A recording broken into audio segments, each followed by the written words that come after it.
Hello friends, வணக்கம். Welcome to Sargunas சமையல்.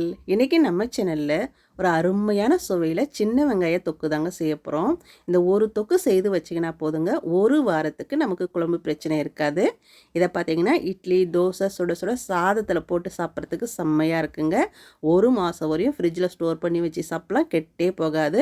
முக்கியமாக கேஸ் சேவ் பண்ணலாங்க. இப்போ இந்த தொக்கு எப்படி செய்யுதுன்னு பார்க்கலாமா? இதை பண்ணுறதுக்கு நான் 1 கிலோ சின்ன வெங்காயத்தை வாங்கிட்டு ஆஞ்சிட்டு தண்ணியில் நல்லா கழுவிட்டு தண்ணியெல்லாம் துடைச்சிட்டு எடுத்து வச்சுருக்கிறேன். இதை வச்சு தான் நம்ம இன்றைக்கி தொக்கு செய்ய போகிறோம். அடுப்பை பற்ற வச்சுட்டு இந்த மாதிரி ஒரு குக்கர் வச்சுக்கோங்க. அதில் 1 ஸ்பூன் நல்லெண்ணெய் ஊற்றிக்கலாம். நல்லெண்ணெயில் செய்யும்போது டேஸ்ட் ரொம்பவே நல்லாயிருக்குங்க. நம்ம ஆஞ்சி வச்ச சின்ன வெங்காயத்தை சேர்த்துக்கலாம். கூடவே ஒரு 3 பச்சை மிளகா, கொஞ்சமாக மஞ்சள் தூள், ஒரு 1/2 ஸ்பூன் உப்பு சேர்த்துட்டு 1-2 நிமிஷத்துக்கு நல்லா இதை கலர் மாறுற வரையும் இந்த மாதிரி கலர் மாறி வர்ற வரையும் வதக்கிக்கலாம். இப்போ இது கூடவே ஒரு சின்ன டம்ளரில் 1 டம்ளர் தண்ணி ஊற்றிக்கலாங்க, வெங்காயம் வேகிறதுக்காக. ஊற்றிட்டு குக்கருக்கு வந்து மூடி போட்டுட்டு 2 விசில் விட்டுட்டு அடுப்பை அணைச்சிடுங்க. இது இருக்கட்டும். அதுக்குள்ளே ஒரு பொடி அரைச்சிட்டு வந்துடலாம். அடுப்பை பற்ற வச்சுட்டு ஒரு கடாய் வச்சுக்கோங்க. அதில் 2 ஸ்பூன் கடுகு சேர்த்துக்கலாங்க. கூடவே 1 ஸ்பூன் வெந்தயம் சேர்த்துக்கலாம். 1/2 ஸ்பூன் மிளகு சேர்த்துக்கலாம். கூடவே 1/2 ஸ்பூன் சீரகம் சேர்த்துக்கலாங்க. இதெல்லாம் நல்லா வறுபட்டு படப்படப்படன்னு பொரிஞ்சிட்டு நல்ல வாசனை வர வரையும் வறுத்து எடுத்துக்கலாம், கருகிடக்கூடாது. இப்போ நல்லா வறுபட்டுச்சு. ஒரு தட்டில் கொட்டிட்டு நல்லா மிக்ஸி ஜாரில் சேர்த்து பொடி பண்ணி எடுத்துகிட்டு வந்துடுங்க. இப்போது வெங்காயம் வந்துடுச்சா பார்க்கலாம்.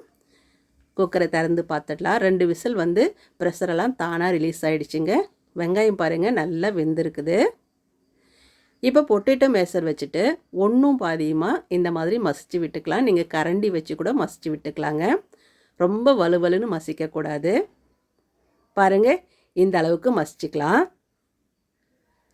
இது இருக்கட்டும். அடுப்பை பற்ற வச்சுட்டு மறுபடியும் ஒரு கடாய் வச்சுக்கலாங்க. அதில் 4-5 டேபிள் ஸ்பூன் நல்லெண்ணெய் ஊற்றிக்கலாம். இந்த மாதிரி தொக்கு, ஊறுகாய் செய்யும்போது நல்லெண்ணெயில் சேர்த்து செய்யும்போது டேஸ்ட் ரொம்பவே நல்லா இருக்குங்க. ரொம்ப நாளைக்கு கெட்டு போகாது, வாசனையும் ரொம்ப நல்லாயிருக்கும். எண்ணெய் சூடானதும் 1 ஸ்பூன் கடுகு, 1/2 ஸ்பூன் சீரகம், 1/2 ஸ்பூன் உளுந்து சேர்த்துக்கலாம். இதெல்லாம் நல்லா பொரிஞ்சு வந்ததும் ஒரு 15 பூண்டை வந்து தோலெல்லாம் உரிச்சிட்டு சேர்த்துக்கங்க. ஒரு 15 சின்ன வெங்காயத்தை சேர்த்துக்கலாம். ஒரு 6-7 காய்ந்த மிளகாய் சேர்த்துக்கலாம். ஒரு கொத்து கருவேப்பிலை சேர்த்துட்டு இது நல்லா கலர் மாதிரி செவந்து வர வரையும் வறுத்துக்கலாங்க. இவ்வளோ எண்ணெயும் ஒருத்தரே சாப்பிட போகிறது கிடையாதுங்க. வீட்டில் 4-5 பேர் இருந்தோம்னா அவங்கவுங்களுக்கு கொஞ்சம் கொஞ்சம் பிரிஞ்சு போயிடும். அதுவும் நல்லெண்ணெய் வந்து நல்ல உடம்புக்கு குளிர்ச்சியை கொடுக்குங்க, உடம்புக்கு ரொம்பவும் நல்லது. இப்போ வெங்காயமும் பூண்டும் இந்த அளவுக்கு நல்லா செவந்து வந்துருச்சு பாருங்கள். இந்த டைமில் அடுப்பை சிம்மில் வச்சுட்டு ஒரு 3 டேபிள் ஸ்பூன் காஷ்மீரி மிளகாய்த்தூள் சேர்த்துக்கிறேன். இது காரம் ரொம்ப குறைவாக இருக்கும், ஆனால் கலர்ஃபுல்லாக இருக்கும். கூடவே 1 டேபிள் ஸ்பூன் தனி மிளகாய்த்தூள் சேர்த்துக்கலாம். சேர்த்துட்டு உடனே கொஞ்சம் கலந்து விட்டுட்டு நாம் மசிச்சு வச்சோம் இல்லைங்களா வெங்காயம், அதை சேர்த்துக்கலாம்.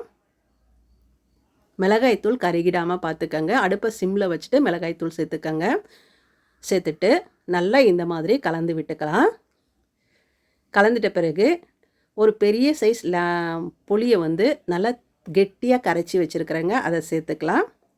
சேர்த்துட்டு நல்லா கலந்து விட்டுக்கலாங்க.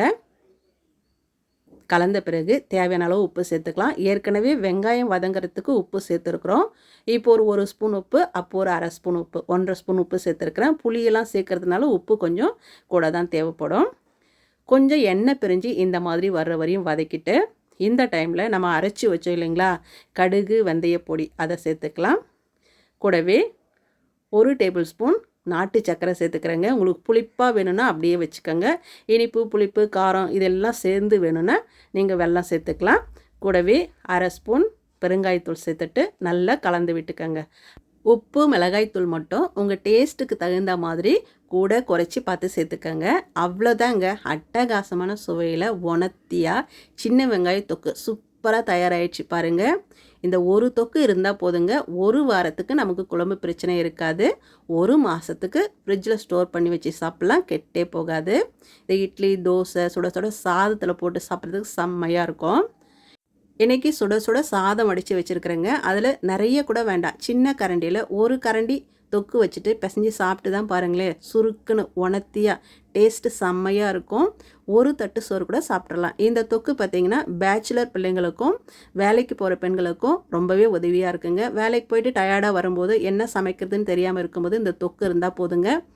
இட்லியோ தோசையோ சாதமோ வச்சு சாப்பிட்றலாம். முக்கியமாக இந்த மிளகாயை கடித்து சாப்பிட மறந்துடாதீங்க, டேஸ்ட்டு செம்மையாக இருக்கும். முக்கியமாக கேஸ் சேவ் பண்ணலாங்க, எல்லாருமே விரும்பி சாப்பிடுவாங்க. இந்த வீடியோ பிடிச்சதுன்னா சர்குணா சமையலுக்கு சப்ஸ்கிரைப் பண்ணுங்கள், லைக் பண்ணுங்கள், கமெண்ட் பண்ணுங்கள். மறக்காமல் உங்கள் தெரிஞ்சவங்களுக்கு நிறைய ஷேர் பண்ணுங்கள். அப்படியே பக்கத்தில் இருக்கிற பெல் பட்டனையும் அழுத்தி விடுங்க. அப்போ தான் நான் போடுற வீடியோ உடனுக்குடன் வரும். நன்றி.